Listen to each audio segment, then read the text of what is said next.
Victor Hugo. Besançon, Francia, 1802, París, 1885, poeta, dramaturgo y novelista francés considerado el máximo exponente del romanticismo en su país. La infancia de Victor Hugo transcurrió en Besançon, salvo 2 años, 1811-1812, en que residió con su familia en Madrid, donde su padre había sido nombrado comandante general. De temprana vocación literaria, ya en 1816 escribió en un cuaderno escolar, «Quiero ser Chateaubriand nada». Victor Hugo en 1827.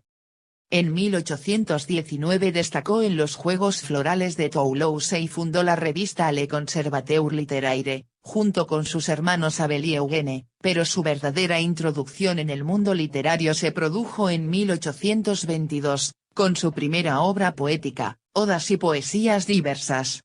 En el prefacio de su drama Cromwell, 1827, rechazó las reglas del teatro neoclásico, proclamó el principio de la libertad en el arte y definió su tiempo a partir del conflicto entre la tendencia espiritual y el apresamiento en lo carnal del hombre, considerado el manifiesto fundacional del teatro romántico. El texto situó a Victor Hugo como cabeza del movimiento, y su casa se convirtió en la sede del cenáculo romántico.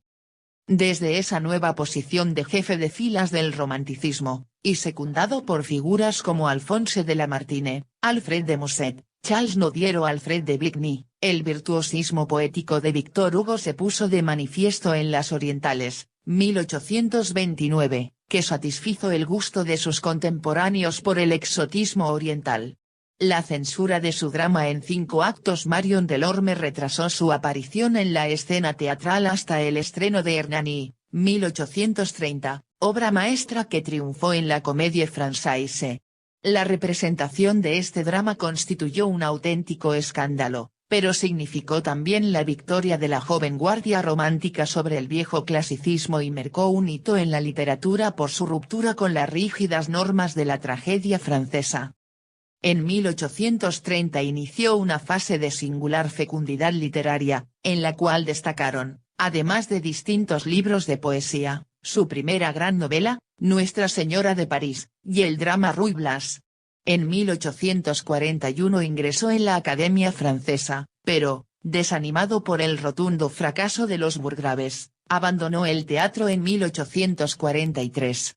La muerte de su hija Leopoldine, acaecida mientras él estaba de viaje, sumada al desengaño por la traición de su esposa con su amigo Sainte-Beuve, lo sumieron en una honda crisis.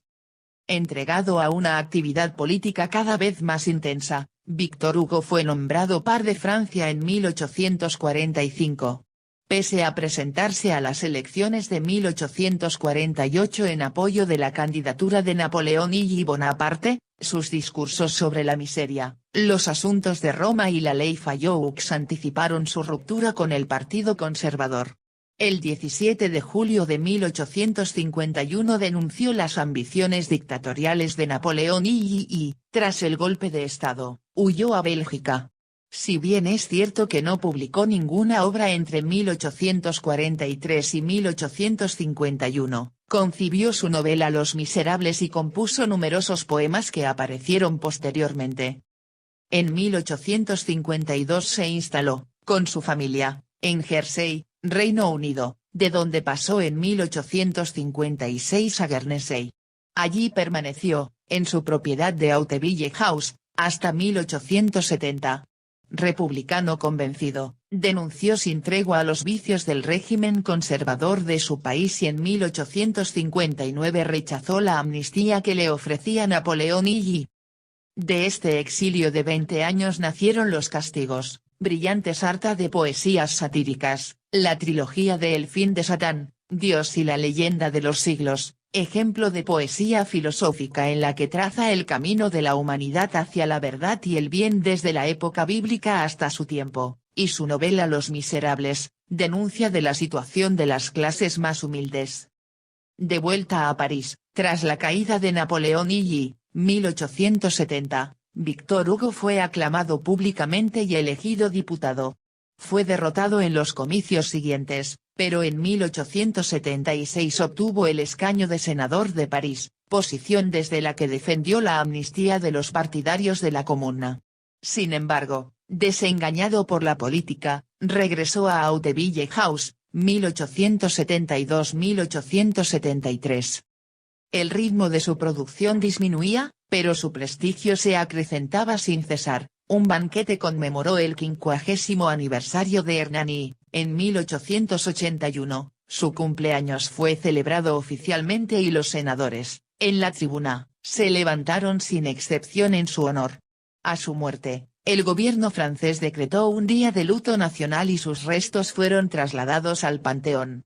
Considerado como uno de los mayores poetas franceses, su influencia posterior sobre Baudelaire, Rimbaud e incluso Mallarmé y los surrealistas es innegable.